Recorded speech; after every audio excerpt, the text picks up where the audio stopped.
My name's Nico Sandi and I'm from Bolivia. It was just a very simple life. I lived right outside of the city.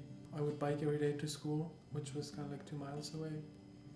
And I went to an American high school, which was a pretty good high school in my hometown. And they kind of encouraged us and gave us the tools to apply to universities in the US because they kind of wanted us to go somewhere else and get that experience. I wanted to be a sociology major when I was applying to universities. That was something that always attracted me.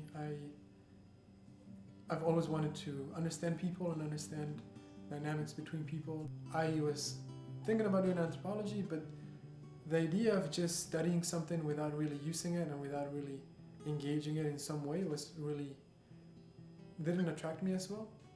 So I thought of ways in which I could engage that knowledge that I was going to get through anthropology. I had started the newspaper in my high school when I was a senior there. So I was very attracted to journalism. And I found out that Creighton had a journalism school, so I started to take a couple of classes. So right now I'm majoring in anthropology, sociology, and journalism.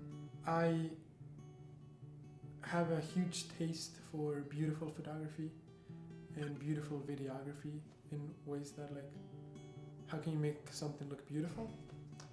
But at the same time, I've been thinking about the sensitivity that goes within kind of like photographing someone or taking a video of someone. What I want to do with photojournalism and videography is be part of the complete photographic experience, which means meeting the person that you're photographing, meeting the person that you're making a video of, and getting to know them, getting to be part of their life, and then just telling their story through video photography. There's opportunities as well as a huge barriers with new access to internet and cameras and stuff like that. It's super easy to just pull out your phone and take a picture of whatever. And that works. That's in a way that is really good because it gives people that outlet to tell their stories and to be part of something that in the past you couldn't be a part of. You couldn't just document your life and like show other people where you went or show other people what you're doing. But the barrier that we find is that people are using it in the wrong ways a lot of times. Just using it for fame, just using it for like, oh, look at this picture that I took of an African tribal family. They look really exotic, and like, that's it. What I think about is like, what does that even mean? Like, why would you take a picture of that? What is the purpose behind photographing something exotic in Africa or South America if you're not engaging that community or doing something for them? Like, having a camera in your hand is a huge power and it's a huge responsibility. I think we take it for granted a lot of times. I think that since we have access to it so easily, we have access to the internet, to cameras all the time, we are constantly just like shooting pictures and doing whatever, but we forget about the power that it takes. When we're talking about a historical event, where we're talking about something that's going on in our society, an injustice, an event of like huge proportions, such as like the Ferguson protests this last couple of weeks, we're talking about something that needs a little bit more of a professional eye to look at and to photograph.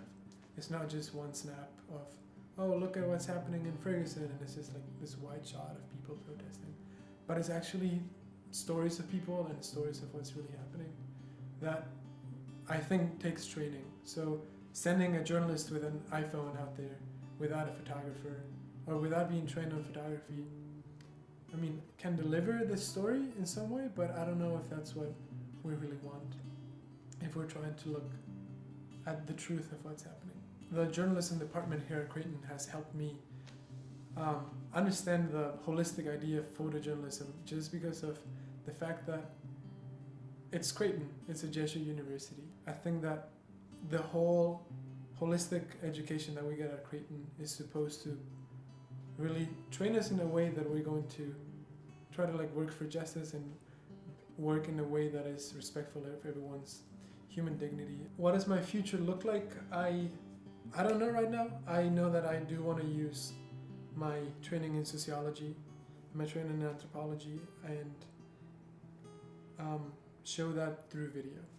I the dream at some point would be to be a documentary filmmaker, making documentaries about social justice issues around the world.